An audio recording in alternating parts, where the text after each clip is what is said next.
A web without the ability to shop is pretty useless, I guess. That is why Bethany has asked us to include the ability for people to have a shopping cart when browsing the different pies in her store.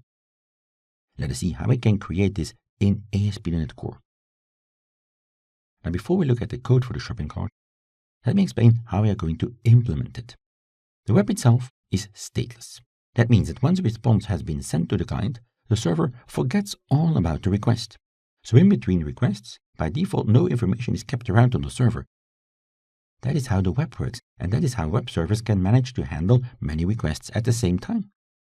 At this point, our application doesn't have any user accounts. Users can just browse our site, and we'd like to add a shopping cart functionality without them having to log in at least. So we want to create a cart per user without having user accounts. There are a few ways to solve for this.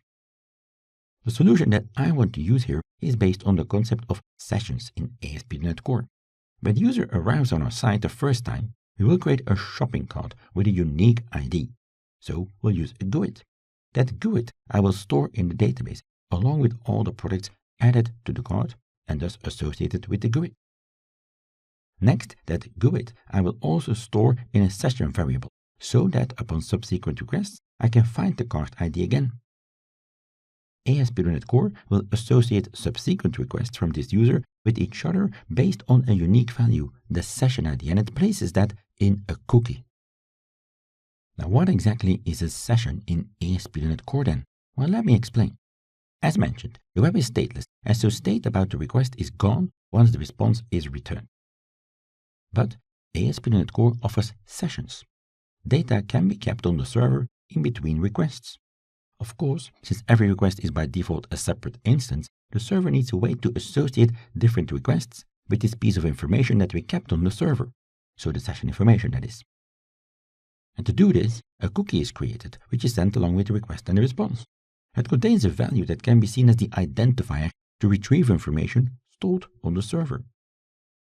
So using this cookie value, ASP.NET Core knows which requests are made by the same browser, let's say, so by the same user, and therefore we can access information stored on the server spread over different requests. That we can also rely on to create our shopping cart. The concept of using sessions in our applications is not enabled by default. Remember the keeping the footprint low idea from earlier? Well, that applies here again. If we want to use sessions in our application, we need to register a framework service in the services collection, just like we've done when using EF Core. This time, however, we don't need to reference an extra NuGet package. Support for sessions is already there, but it's simply not enabled. So in the program.cs, we'll start with adding support for sessions using add session. Then we also need to plug in a middleware component, and that we do using use session. With these in place, we can use the support for sessions in our application.